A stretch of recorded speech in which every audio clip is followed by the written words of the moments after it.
Ternyata ingin kuasai harta, alasan cucu tega habisi nyawa nenek di Makassar, dibantu sang pacar saat beraksi.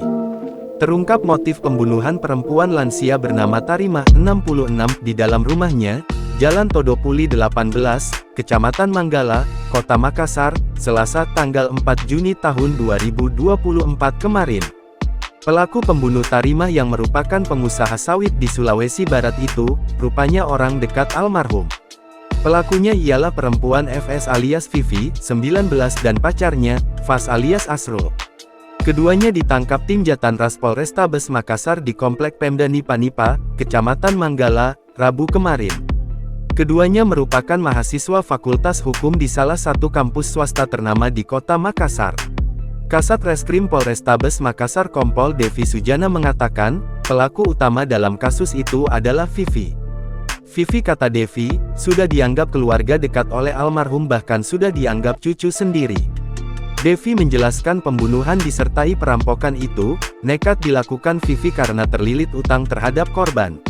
Motif pelaku ini adalah untuk menguasai harta, di mana pelaku ini mempunyai utang ke korban sebanyak 7 juta rupiah, ungkap Devi saat merilis kasus itu di Polrestabes Makassar, Jalan Ahmad Yani, Kamis tanggal 6 Juni tahun 2024 sore.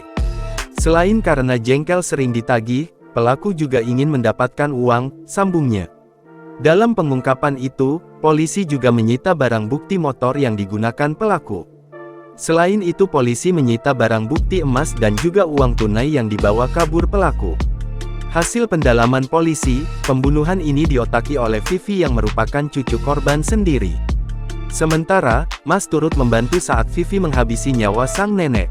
Pihak kepolisian menyebut, Vivi menghabisi nyawa korban dengan cara dibekap oleh bantal hingga dipukul berkali-kali menggunakan remote pendingin ruangan di bagian kepala. Sedangkan, Asrul membantu Vivi memegang tangan korban saat dibekap dengan bantal. Kasat Reskrim Polrestabes Makassar Kompol Devi Sujana mengatakan, pembunuhan ini sudah direncanakan Vivi sejak 2 pekan sebelum kejadian.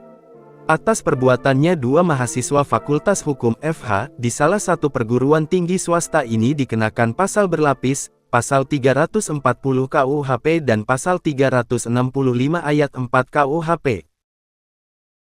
Download Tribun X sekarang, menghadirkan lokal menjadi Indonesia.